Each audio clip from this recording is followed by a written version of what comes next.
This is part of a Bearcade Top 20.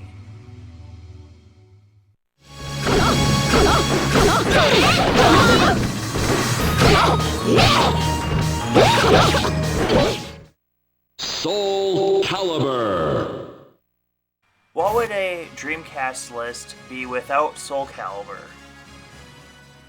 This game was an arcade game that came out, I think, in 1998, and then it was a launch title for the Dreamcast. Excellent game. I remember playing this at a roller rink back when I was in high school from around 2005 to 2009, somewhere in there. And this version is so much better than the arcade. The arcade version's great, but it looks more like a PS1 game. The graphics on this version are definitely a step up, and for being a game that's over 20 years old, I think it looks beautiful.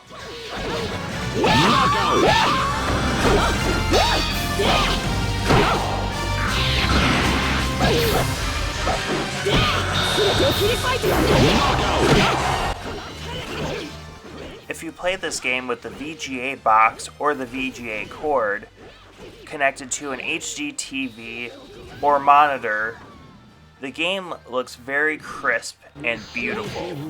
But the soul still burns. The roster has 17 different characters, and within those characters, you can get 2 to 3 different costumes per character. But out of the bunch, I think my favorite is Ivy. I like her sword and how it detaches, and you can kind of whip people with it, which is really fun. But all the other characters are really neat too. Keek has a big stick that he hits people with. And I like that some of the characters, you can feel that they're lighter and have more agility, whereas some of the characters are heavier, a little bit slower, but have a bigger punch to them. You just can't go wrong with this game. This is definitely a fighting game to check out. We're back! It's Crazy Taxi 2! So, for Dreamcast lists, a lot of people put Crazy Taxi 1. And Crazy Taxi 1 is a wonderful game. It's more of a West Coast environment with hills and water, whereas Crazy Taxi 2 takes place in New York. Okay, let's go for a drive! What I like about Crazy Taxi 2 is you're able to hop. The Crazy Hop is wonderful because you can hop over traffic, and you can also find parts of the level that you couldn't get to if you didn't have the hop. Some people look at the Crazy Hop as kind of cheating and kind of a way to work around how the levels are more flat in this game, but I enjoy it. Check out how you did today. Now let's take a look. Crazy Taxi 2 has a wonderful licensed soundtrack from The Offspring, Bad Religion, and I think there's another group that's in there too. But it's really angsty, early 2000s music. I think it fits that time period wonderfully. They also give you the Crazy Pyramid, which is just like the Crazy Box from the first game. And it gives you different things like this high jump and other tasks like popping balloons and stuff. So you see me failing a couple times here. That was a really fun one. I mostly play the main game, but the Crazy Pyramid is a lot of fun. If you liked Crazy Taxi 1, you'll definitely be at home with this game. Check it out. So number 3 is Shenmue.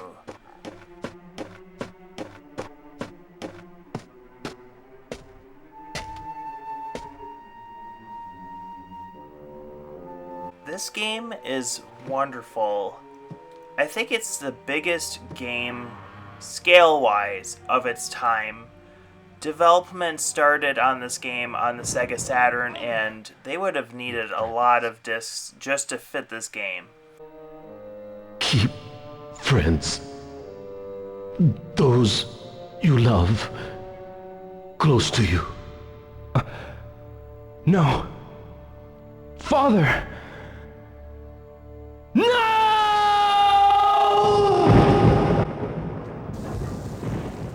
This game is a slow game that you can get very lost in.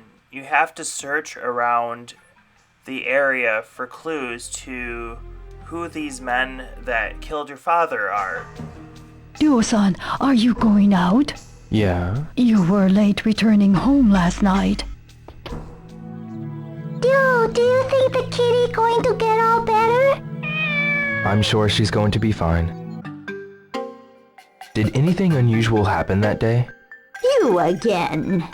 With me, every day it's the same old routine. I see. I like that they give you a big area to explore. You can go into shops, buy things, you can go into the arcade and play classic games that I absolutely love. You can get to play Hang On. I should try it once. Space Harrier is here. And it plays really well on this game. Sometimes I can get lost even just playing the arcade games.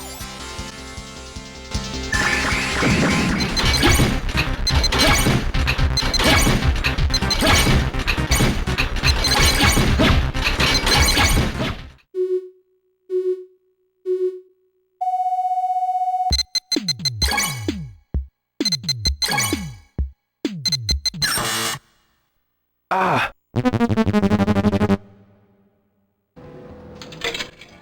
So there's even this jukebox in the arcade that you can play some of the original music for the game and even the soundtrack to Outrun. There's a spot where you can practice your fighting moves, and around town they have these tomato convenience stores that play this little ditty in the background that gets stuck in your head. So I love music. I like going to these stores and buying all the little collectible cassette tapes that they have. Ticket, please. They have this neat little drawing system, so whenever you buy something, you have a chance to win. So it gives us a little bit of a collector aspect to it.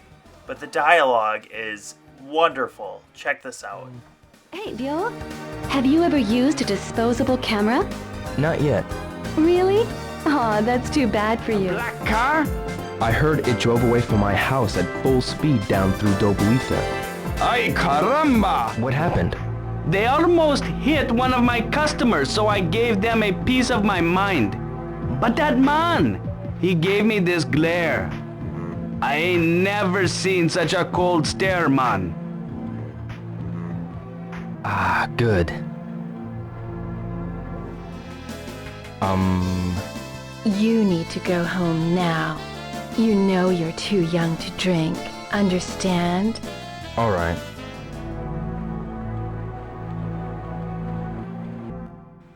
If you like games with exploration and mystery, it has a wonderful story and the game is perfectly executed.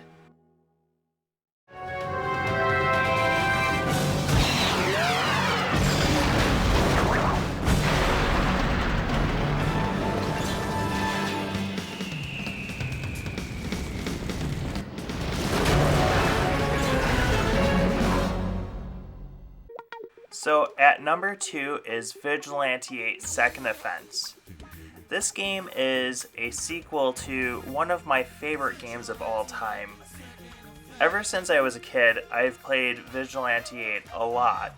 Even as a kid, I would pop in this game every morning before school, play a couple rounds. I got really good at this game, and a lot of my friends did not want to play against me on this one because I was so good at it.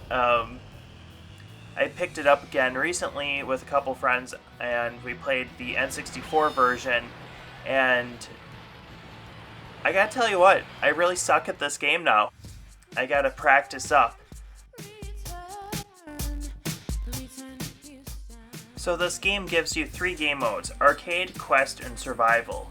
In Quest mode, you have to do a specific task, like protect a building, or destroy something, and I like that. It gives the game a little bit more of a challenge to have that objective, but also the arcade mode is great because you can choose how many vehicles to fight against, and it really helps you practice the mechanics of the game. There's also a wonderful 2-player with versus, co-op, or quest mode. Second Offense also includes an upgrade system that was not included in the first game.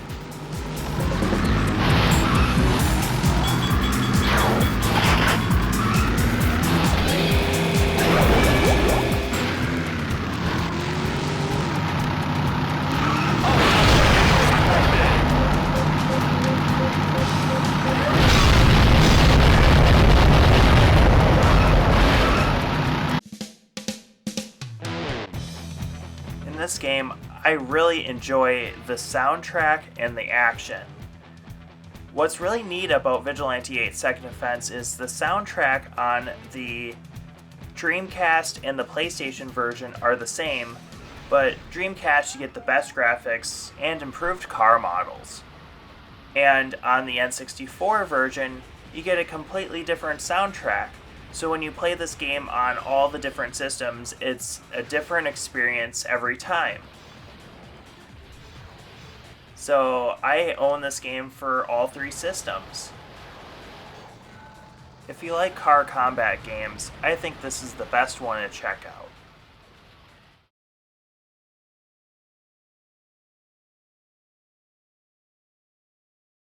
Jet Grind Radio!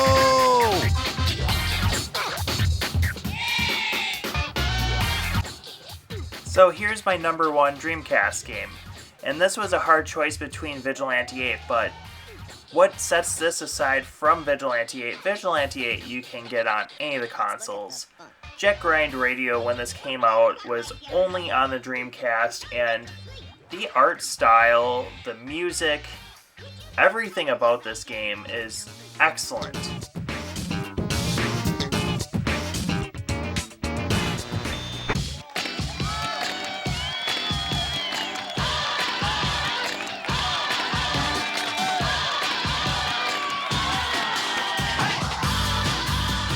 In this game, you go around town with your inline skates, grinding on railings, covering up graffiti that your opposing gang puts around town.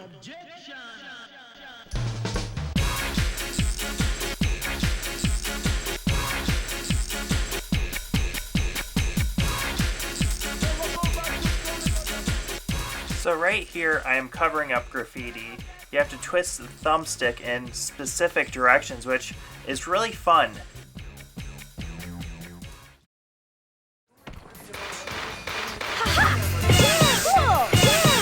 HQ to all stations. This is Onishima. I'm second in the parachute squad. Once they land, fill that hell on wheels with lead. This game is a very challenging game. You can design your own graffiti, go around town, and skate. It's wonderful. I love this one. And that's why it gets my top spot.